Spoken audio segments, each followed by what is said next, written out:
Bom dia, boa tarde, boa noite. Não sei que horas você está ouvindo, escutando, assistindo esse podcast, mas seja muito bem-vindo.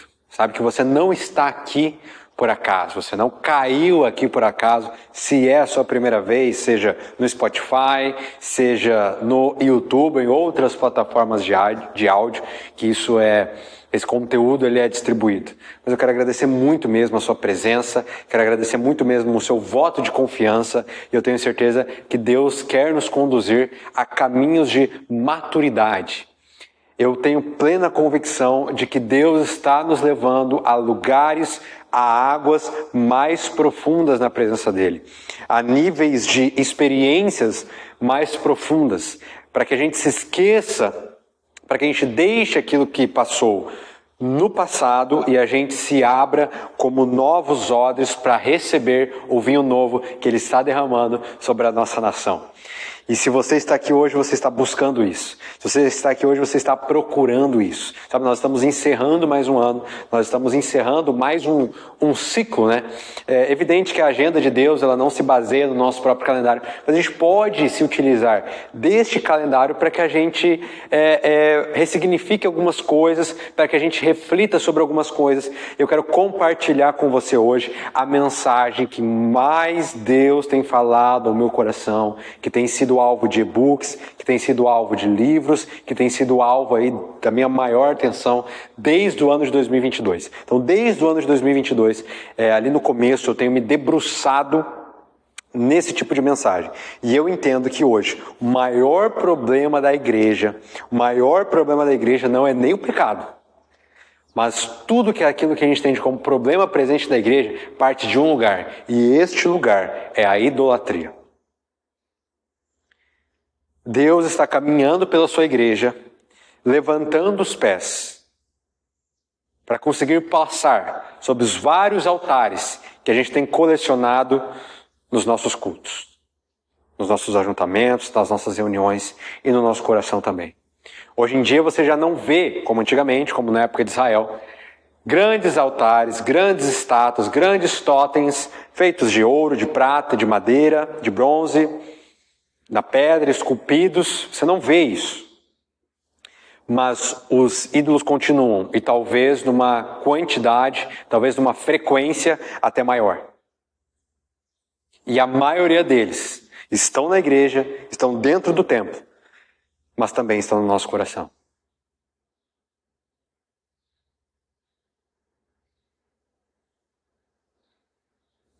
A grande questão é: que ídolos nós temos cultivado? A grande questão não é se nós temos ídolos. A grande questão é quais ídolos nós temos adorado. Quais ídolos nós temos entregado a nossa atenção. Quais ídolos no lugar do Senhor nós temos devotado a nossa vida. Porque a questão não é se temos, a questão é quantos temos. E esses ídolos, meu amado, muitas das vezes podem não ser pecados acariciados. Podem ser coisas boas, mas que a gente colocou numa perspectiva errada e acabaram se tornando um ídolo. Vou dar um exemplo para você. Uma coisa que eu vivi e que vejo muitos vivendo. Aquilo que você entende como ministério, aquilo que você entende como afazeres eclesiásticos, aquilo que você entende como um departamento, um ministério na qual você participa, pode se tornar um ídolo na sua vida.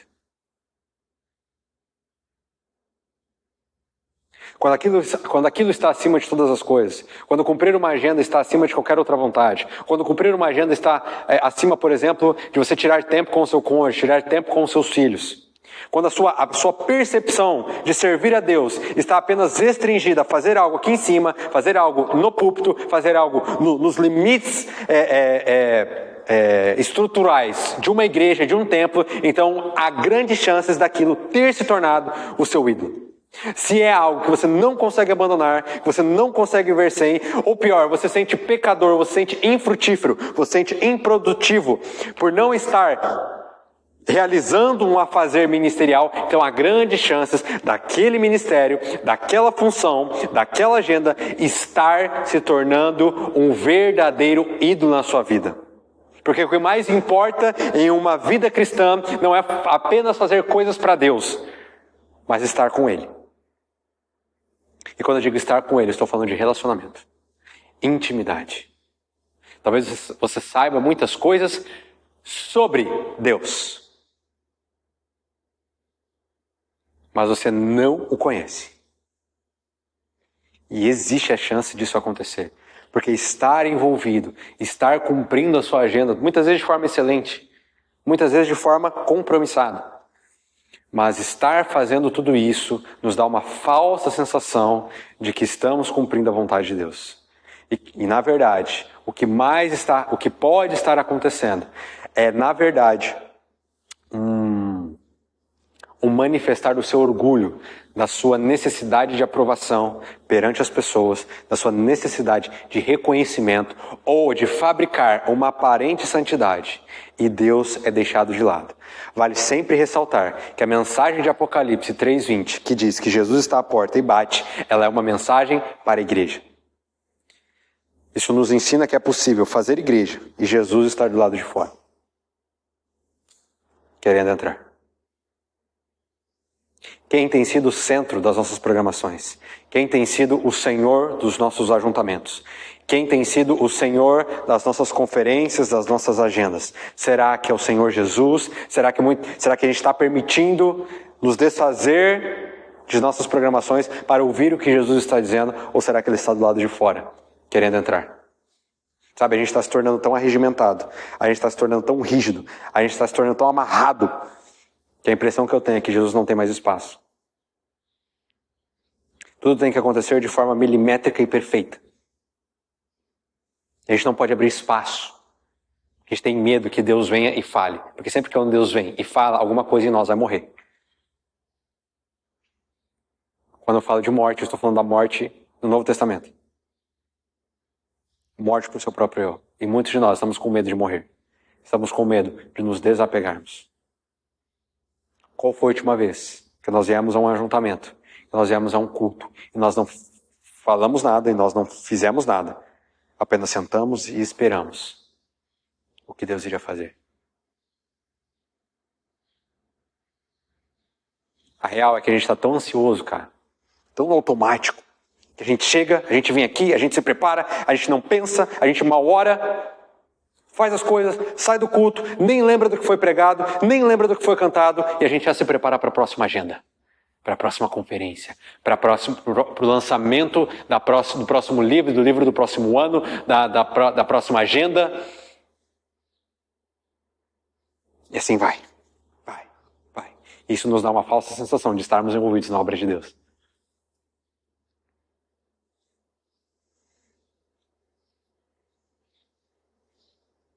O ministério, pode ser grandes chances do ministério estar se tornando um ídolo na sua vida, se você está se identificando com isso aqui.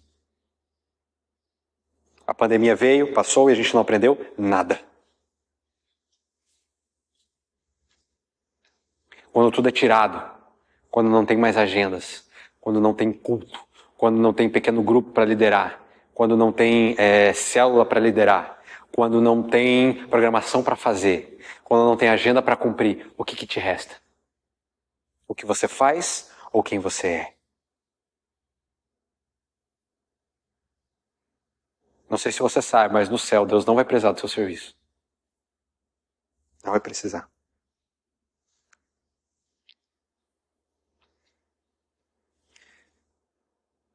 Muitas das vezes a gente confunde espiritualidade com serviço.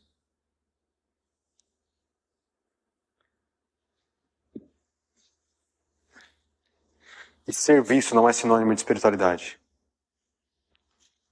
Você pode desempenhar um ministério assim, com compromisso, funcionando bem.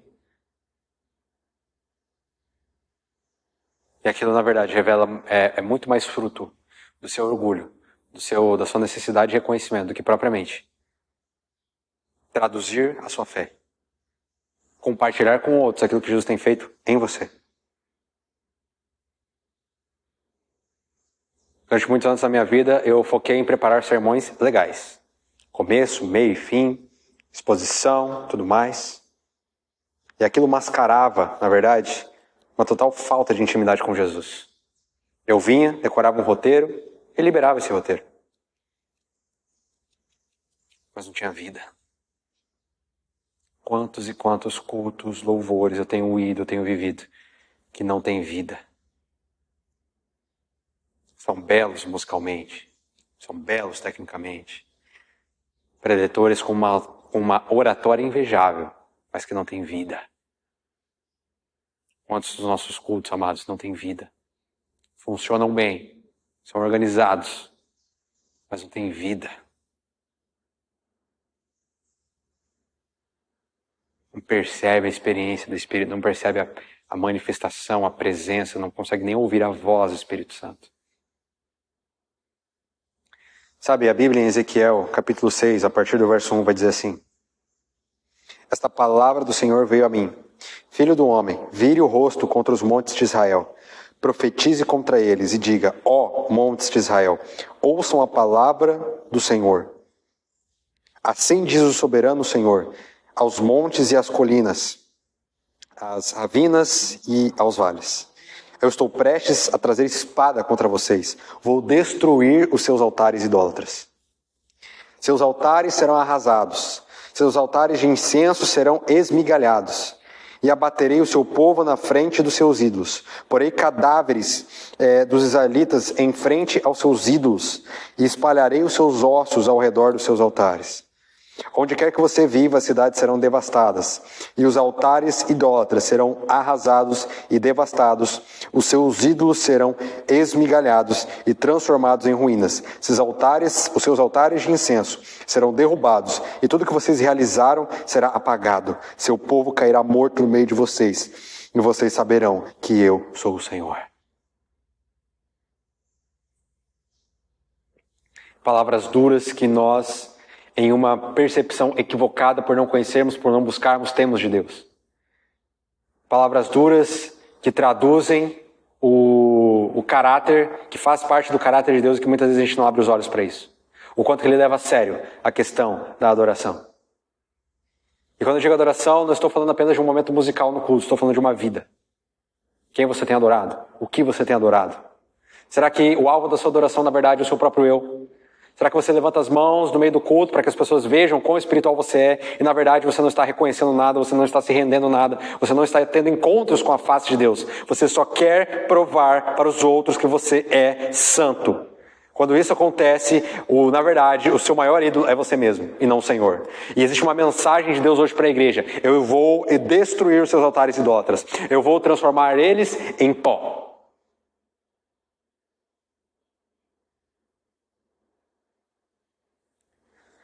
Ó Deus, habite no meio da sua igreja. Se for necessário destruir, destrua. Abra os nossos olhos, arranque os altares do nosso coração, ainda que doa, ainda que leve em pedaços da nossa carne juntos. Porque o que mais importa não é o quanto de programação nós fazemos, o que mais importa não é promover uma liturgia perfeita, o que mais importa é buscarmos juntos a tua face. O que mais importa, Senhor, é a tua presença. Nos livre de viver uma vida sem lágrimas nos olhos, sem fogo no coração. Um coração que queima, um coração que pulsa, um coração que anseia por te ver. Até os temas que nós temos debatido, até os temas que nós temos pregado são secundários. E o principal, que é a presença de Deus, que é a adoração ao único e verdadeiro Senhor, digno de toda a honra, toda a glória. Essa pregação, meu amado, tem sido deixada de lado. Temos muitas doutrinas, nenhuma delas sobre adoração. Só você olhar. Só você pegar lá.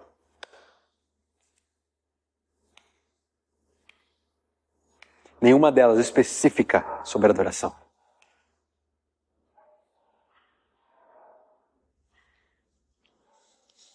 É duro. Nós nos desacostumamos a ouvir coisas duras e só queremos aquilo que apenas afague ou corrobore com algo que nós já pensamos. Mas a Escritura não tem um compromisso de corroborar com suas próprias ideias. Na verdade, o compromisso dela é o oposto.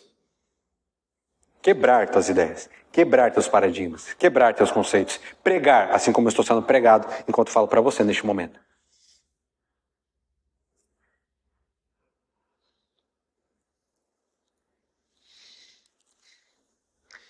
Uma palavra veio a mim no ano de 2022 e tem me provocado demais, que é a história ali, uma história bem longa, na verdade, que começa em 2 Reis, capítulo 9, ela se estende. 2 Reis, capítulo 9, você vai ver ali uma separação, né? Uma unção que já havia sido dita por Deus a Elias, e Elias só repassou isso a Eliseu. E demorou um pouco, até porque Eliseu, ele dá essa instrução ali para o seu servo, que era a instrução de ungir Jeú como rei de Israel, quando Eliseu já era velho. Então, Eliseu dá uma instrução lá para o seu servo levar a sua capa e ungí-lo, e aí a gente chega em 2 Reis, capítulo 9, no verso 6, que diz assim: Jeú levantou-se e entrou na casa, então o jovem profeta derramou óleo na cabeça de Jeú e declarou-lhe: Assim diz o Senhor, Deus de Israel, eu o estou ungindo, rei de Israel, o povo do Senhor. Você dará fim à família de Acabe, seu senhor, é assim eu vingarei o sangue dos meus servos, o sangue dos meus servos, os profetas, e o sangue de todos os servos do Senhor, derramados por Jezabel. Toda a família de Acabe perecerá. Eliminarei todos do sexo masculino de sua família em Israel, seja escravo, seja livre. Tratarei a família de Acabe como tratei a de Jeroboão, filho de Nabate, e a de Baasa, filho de Aías. E Jezabel será devorada por cães num terreno em Jezreel. Ninguém a sepultará.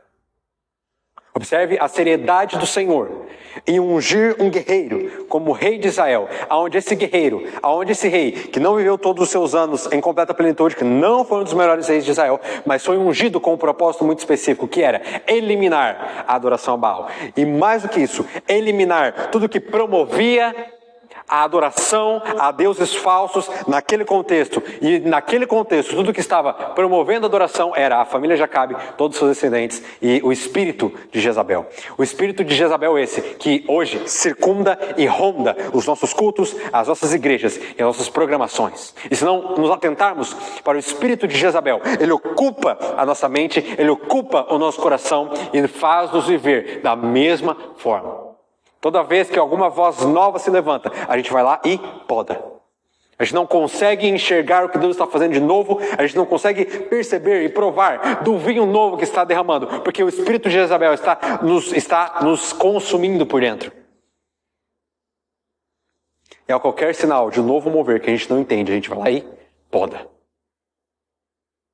A nossa preocupação em sermos enganados é tanta que a gente está confundindo todas as coisas, está confundindo joio com trigo. E quem vai separar joio de trigo não é nós. Não é nós.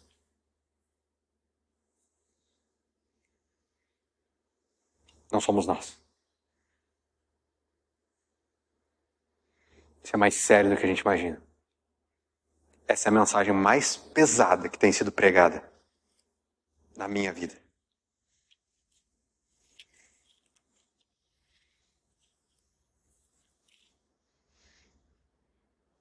Ele começa dizendo assim: assim diz o Senhor, Deus de Israel.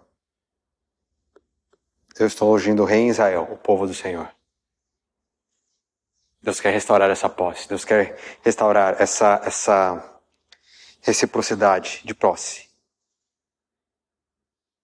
Restaurar as coisas. Para que sejamos o povo dele. Quando eu disse sejamos o povo dele, eu não estou falando de uma denominação. A mensagem de Apocalipse 12:17, ou a mensagem de Apocalipse 14, ali as 3 mensagens angélicas, quando fala do remanescente, não está falando de um CNPJ ou de uma denominação. Está falando, na verdade, de um povo.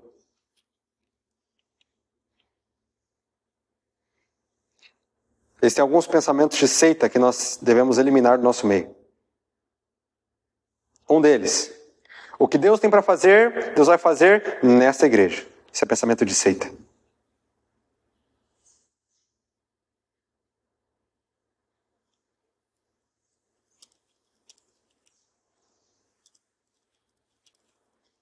Isso é pensamento de seita. Olhar para si mesmo como um povo remanescente, sendo que na verdade esse povo não está ligado a um CNPJ, nem a uma instituição.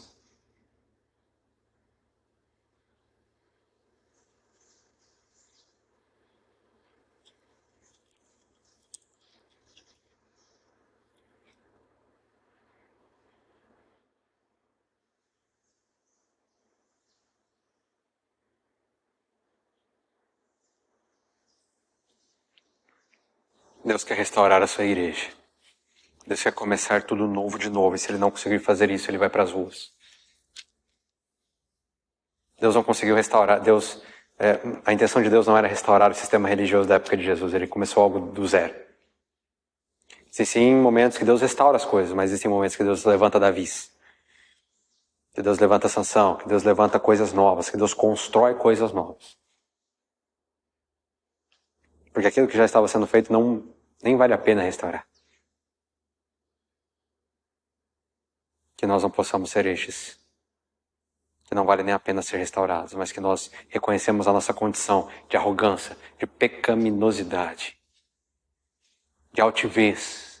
E que o Senhor hoje tenha a liberdade de nos limpar de todo orgulho, de toda arrogância, de toda presunção, de todo orgulho teológico que nós porventura tivermos e possa derrubar cada um dos ídolos que a sua igreja tem cultivado, tem adorado no lugar do Senhor.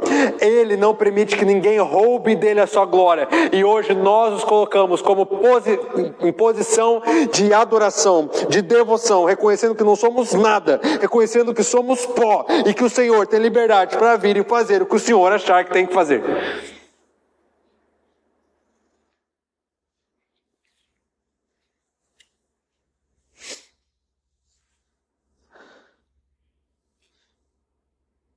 Deus está falando uma coisa para uma igreja. Deixarmos os nossos altares de lado.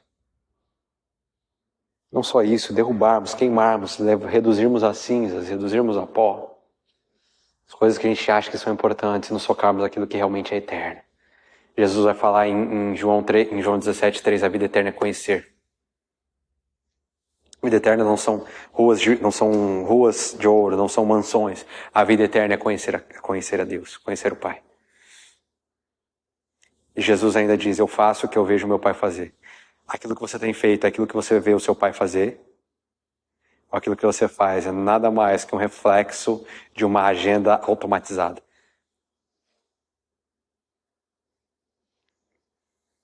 Vamos lá, porque a história não acaba aqui.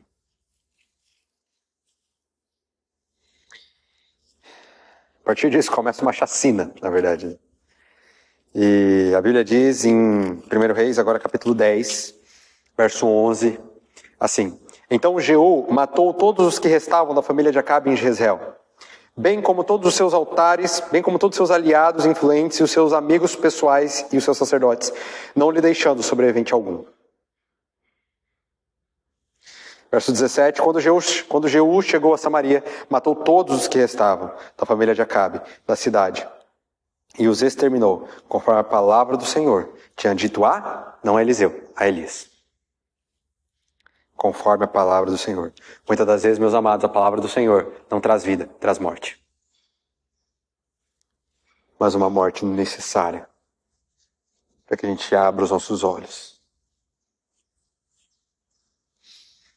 A morte de Uzá, por mais trágica que fosse, abriu os olhos de Davi para fazer as coisas da forma como Deus queria, e não fazer as coisas da forma como ele achava que tinha que fazer. Uzá, assim como os filhos, os seus irmãos, estavam acostumados com a arca. Provavelmente, enquanto crianças brincavam, provavelmente, enquanto crianças ali visualizavam aquela caixa revestida de ouro todos os dias. E quando uma lombada se apresenta no caminho e a arca pareça que vai cair, ele tenta fazer as coisas com as próprias mãos. E é isso que nós temos feito. A arca da presença em carros de bois. Fazendo as coisas do nosso jeito. Falando coisas em nome do Espírito Santo que, na verdade, estão muito mais conectadas à vontade e aos desejos do nosso próprio coração, da nossa própria carne, e não estamos nos submetendo a ser porta-voz daquilo que muitas vezes não queremos. A palavra do Senhor traz vida e traz morte. Traz vida e traz morte. Verso 23, depois Jeú entrou no templo com Jonadab, filho de Recabe, e disse aos ministros de Baal: olhem em volta e certifiquem-se de que nenhum servo do Senhor está aqui com vocês, mas somente os ministros de Baal. Eles se aproximaram para oferecer sacrifícios e holocaustos. Jeú havia posto 80 homens do lado de fora, fazendo-lhes essa advertência: se um de vocês deixar escapar um só dos homens que estou entregando a vocês, será a sua vida pela dele. Então, Jeú foi responsável por armar ali uma arapuca, né? Ele mentiu, ele falou assim: hoje ninguém vai adorar Baal maior que eu. Então ele convoca todos os ministros de Baal no templo, para depois ali realizar uma das maiores chacinas que é apresentadas nas escrituras. Logo que Jeú terminou de oferecer o holocausto, ordenou aos guardas e oficiais: entrem e matem todos, não deixem ninguém escapar. E eles os mataram a fio de espada. Jogaram os corpos para fora e depois entraram no santuário interno do templo de Baal. Levaram a coluna sagrada para fora do templo de Baal e a queimaram. Assim destruíram a coluna sagrada de Baal, demoliram o seu templo. E até hoje o local tem sido usado como latrina. Que não tenhamos a presunção de adorar a qualquer outro, que não seja o Senhor Deus. Porque em algum momento isso aí vai ser reduzido a cinzas e usado como latrina.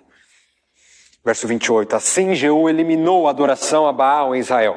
No entanto, não se afastou dos pecados de Jeroboão, filho de Nabate, pois levou Israel a cometer o pecado de adorar bezerros de ouro em Betel e Dan.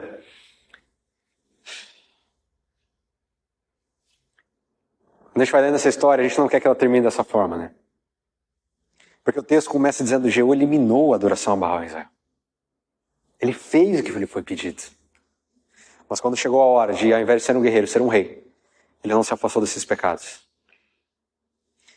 Você pode fazer tudo certo, você pode ser responsável por ser o correspondente de grandes moveres de Deus. Mas o que mais importa não é você viver grandes coisas. O que mais importa é a constância. Eu vivi um grande mover no dia tal do ano tal. Ok, como você está agora? Você pega a Argentina, a situação que ela está. A Argentina viveu grandes avivamentos na década de 50. Olha como ela está agora. A Coreia do Sul tem a maior igreja cristã do mundo. Viveu grandes avivamentos. Olha como é que a Coreia do Sul está agora. O que mais importa não é hospedar ali durante 1, 2, 3 anos grandes avivamentos. O que mais importa é sustentar esse avivamento. O que mais importa é sustentar a presença. O que mais importa é ouvir constantemente a voz de Deus, se submetendo à sua vontade e, se for necessário, morrer, que a gente morra. A morte de Uzá foi necessária para Davi parar, estudar e entender como aquela arca devia ser carregada. E através disso, o Kabod foi trazido de volta a Jerusalém. A verdade é que nós estamos vivendo o Icabod. A glória já se foi há muito tempo e a gente não está abrindo os nossos olhos para isso.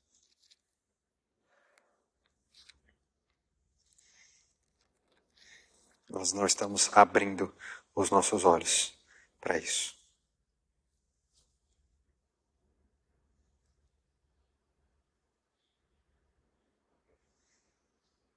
Deus quer fazer coisas novas. Deus é o Deus que se for necessário começar as coisas do zero, Ele começa.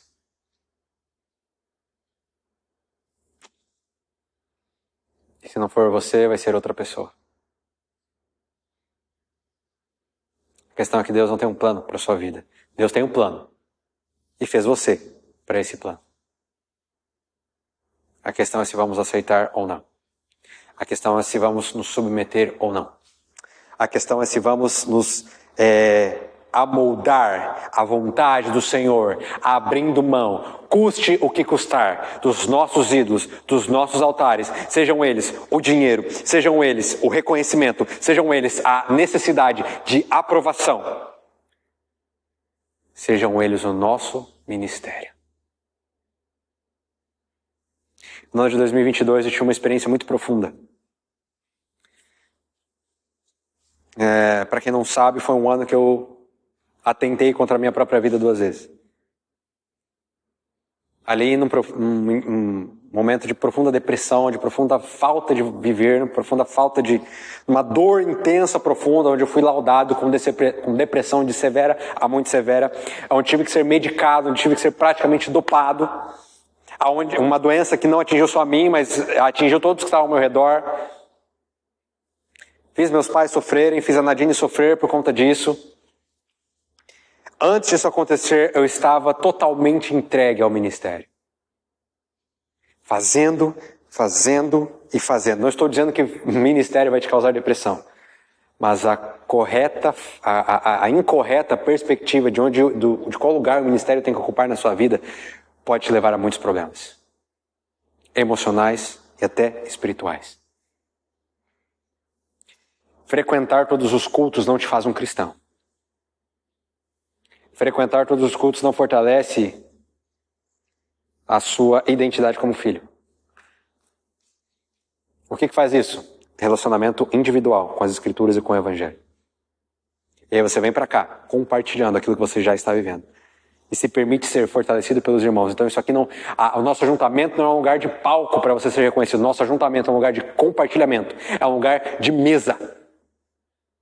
Aonde viemos mais para servir do que para ser servidos. Onde viemos mais para servir do que a sentar e assistir um bom culto, uma boa programação, um bom louvor, um bom sermão. É isso que virou. Nós viramos crentes contemplativos. Eu olho, eu analiso o que está acontecendo. Eu analiso a temperatura do ar. Eu analiso o setlist escolhido pela equipe de louvor. Eu avalio, eu analiso a mensagem ao invés de deixar-me ser impactado por ela, ou quebrado por ela, ou pregado por ela.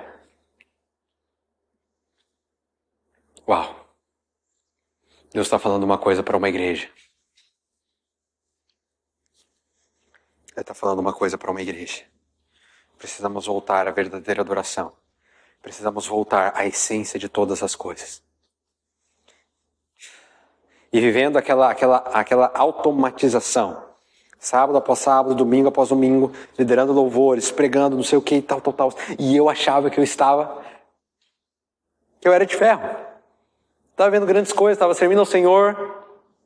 Mas a verdade que habitava no meu coração era muito mais um sentimento de auto-reconhecimento, de autoaprovação, um desejo por engajamento, um desejo para que as pessoas me reconhecessem, um desejo por elogios. E isso me levou, amados, a uma total crise, a uma total sobrecarga ministerial. Sobrecarga ministerial é real, se a gente não abrir os olhos para isso. Vamos nos tornar cristãos exaustos na fé. Entendendo que o problema está na igreja, não em nós. Que o nosso próximo ano seja um ano de equilíbrio. Antes de existir igreja, já existia família. Paulo orientando Timóteo, um texto que tem me provocado demais nos últimos dias. Paulo orientando Timóteo ali a conduzir a igreja de Éfeso, ele diz assim: aquele que não cuida dos seus, especialmente da sua própria casa, da sua própria família, negou a fé e é pior que o descrente. Não adianta ser um super pastor, um super pregador. Uma vez eu estava ouvindo um grande ministro, um grande pastor que toca a nossa nação, Alessandro Vilas Boas, você pode pesquisar depois. Diferente talvez do modelo na qual você entende, mas um homem de Deus que leva Jesus muito mais a sério do que muitos de nós. Ele contou uma experiência que às vezes ele estava vivendo um culto assim, bastante mover de Deus, curas, milagres, manifestações, um louvor impactante. E aí ele conta que ele desce do púlpito cheio de Deus. E a sua filhinha mais velha era a primeira. Estava sentada ali no primeiro banco. E ele, cheio de Deus, foi ali abraçar a sua filha, foi orar por ela. E ela, no ouvido dele, falou assim: papai, a gente ainda vai no cinema hoje, né? Ele usa esse exemplo a dizer assim: as minhas filhas não se importam com quão avivalista eu sou. As minhas filhas não se importam com quantos plays, qual é o alcance das minhas músicas no Spotify, no YouTube. O que minhas filhas vão ver e vão se importar é no quanto de verdade existe entre o eu do púlpito e o eu de casa. A pergunta que eu faço é: onde estão teus filhos? Onde estão seus pais? Onde estão seus irmãos? Onde está seu cônjuge? Onde está seu esposo? Onde está sua esposa? Quanto você tem cuidado deles? Ou o quanto você tem cuidado do ministério em detrimento do seu tempo com eles? Eu sou um cara que, depois de tomar muita pancada e ser reduzido a quase nada, eu tomei uma decisão. Se for necessário abandonar tudo para cuidar da minha família, eu abandono tudo. Família é o primeiro ministério.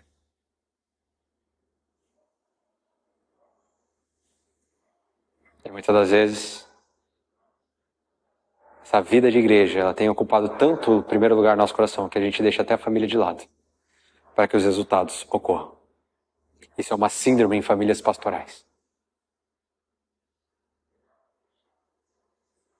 Por isso que é cada vez mais comum a gente ver filhos de pastores revoltados com a igreja, revoltados com Jesus, revoltados com Deus, por verem que muitas das vezes seus pais têm que fazer, deixar de fazer em função do ministério ou em função da instituição.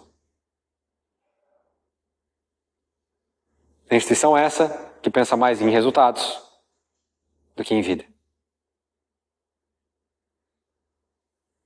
E a instituição, família, que é a mais atacada hoje em dia, é a que mais tem sido deixada de lado por nós.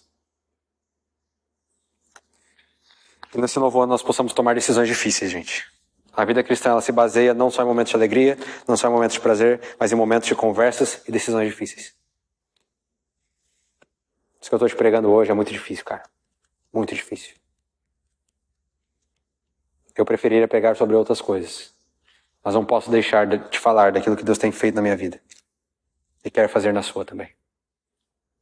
Convido você, aonde você estiver agora, a orar junto comigo. Então, se você estiver no seu ônibus aí, estiver no seu trabalho, dá uma parada, dá uma desligada, vamos juntos orar. Querido Pai, querido Senhor, muito obrigado. Muito obrigado por abrir os nossos olhos no dia de hoje. Muito obrigado por levar o nosso coração a desejar nos desapegarmos a falsos ídolos, a falsos ensinamentos, a falsas sensações de estarmos fazendo a sua obra, sendo que na verdade o que está por trás disso é uma intenção de orgulho, é uma intenção de arrogância, é uma intenção de reconhecimento, de busca por aprovação. E a verdadeira adoração, que deveria ser somente a Ti, tem sido dividida com outros ídolos que nós estamos construindo nas nossas igrejas e no nosso coração. O Senhor agora tem permissão de derrubar cada um desses ídolos, doa a quem doer, custe o que custar. Se for necessário levar pedaços da nossa carne, leva, porque nós queremos fazer de tudo para conhecer ao Senhor. E se for necessário que morramos para nós mesmos, nós fazemos. Derrube os altares, Pai.